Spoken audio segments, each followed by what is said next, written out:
Hey everybody, good afternoon. I am doing some food prep and I figured I would go ahead and show you guys what I'm doing and show you how I have made 1, 2, 3, 4, 5, 6, like 7 meals in a very short amount of time using very few ingredients, so it's very budget friendly.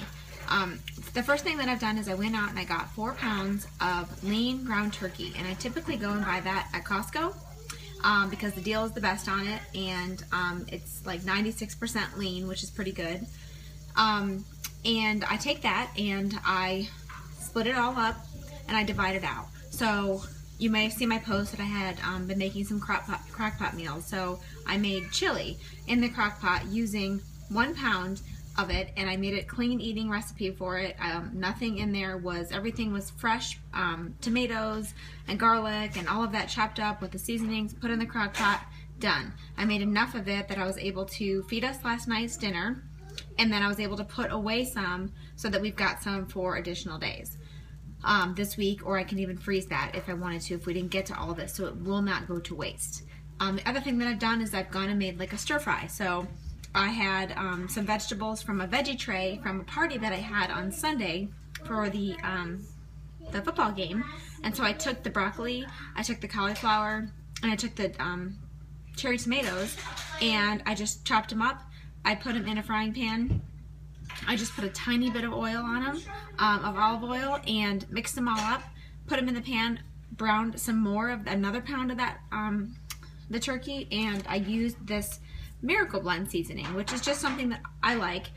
You just want to watch some of the sodiums on some of this kind of stuff, but I just use this with it just to give it a little bit of extra flavor. Sometimes I will even just do a tiny bit of just pink Himalayan salt and some pepper just to give it some flavor, and then I can kind of add to it.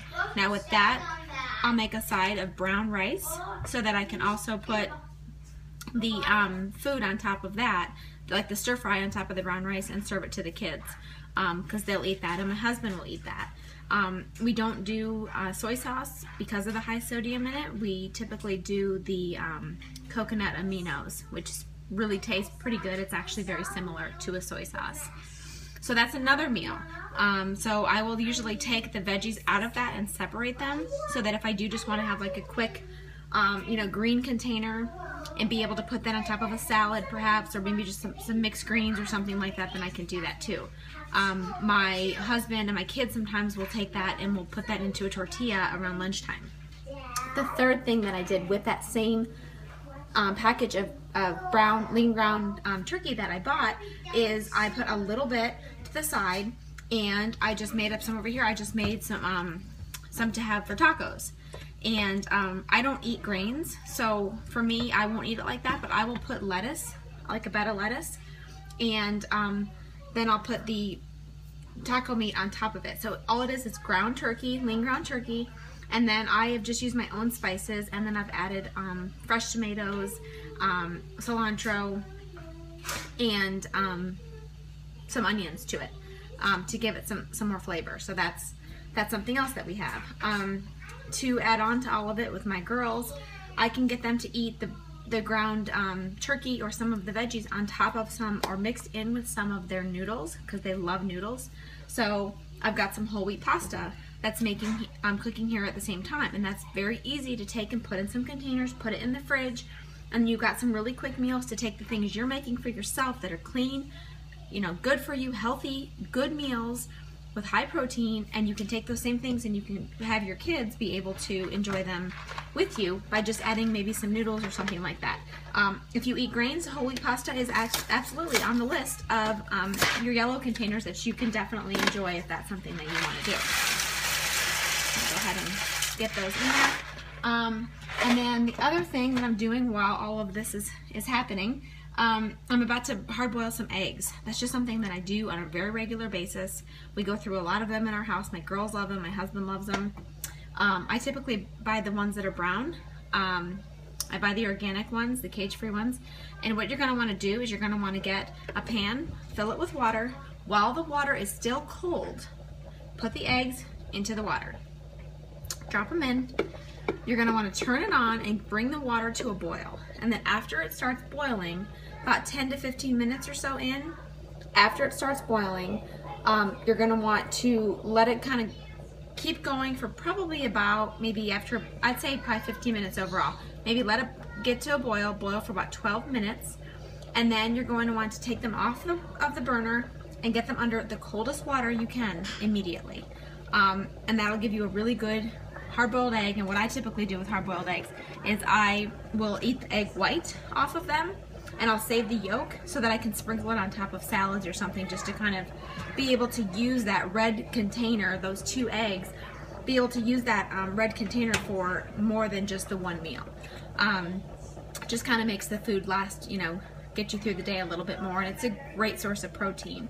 The egg whites, you can actually have 4 of them, where the actual eggs, you could just have the 2. So you could actually split those up, like I just said, take the yolk from the egg white and just eat that. So if you like that, some people don't like eggs like that, but that's just something that works well for me, works well for my family. And then the other thing that I have that I do a lot of is I do Brussels sprouts. So I've got these here. I just put them in a bag. I take my balsamic vinegar, which is this brand here, and I love it. I took some olive oil and I put it in the same bag. And what I do is I just close up the bag. I just kind of disperse everything around. I add a little bit of pink Himalayan salt on there, and then I add a little bit of pepper, black pepper, and do the same thing. Just mix them all up really, really well. I just take a baking pan like this, and I will always line it with tin foil just so I have less of a mess that I have to clean up. I just sprinkle them on in one layer, and I put the oven on roast. You can do it on bake, but they taste better in my opinion on roast. I put them on roast. I put them on for 14 minutes, and they come out being super crispy and delicious. They just taste great. I did post a recipe with some, you can add grapes, you can add different things to them to make them taste a little bit better. Some people even add bacon, which you can do, you know, which a lot of men tend to like that dish. My husband likes them like that. You just want to make sure that you're watching the fat and you're still counting those pieces of bacon that you're eating and putting them in the correct containers. So you can see I'm doing all of this. I'm sitting here, my kids are playing, I've got my nephew here. It's a busy evening, you know, late afternoon at my house, and you know, we're making it work here. So you can do the same. This was very, very budget friendly to be able to do this. I used a lot of the ingredients I had as far as the olive oils, the balsamic vinegar, the salts and peppers and things like that. So once you purchase those things, they will last you for a little while and through a few meals. So they are investments that are good to make because they're healthier choices, and they're going to give your food some really good seasoning and flavor. And this is very, very easy to do and follow along with. So if you have any questions, please feel free to post any questions below. I'd be happy to answer them, and hopefully you found this useful. Talk to you soon. Thanks. Bye.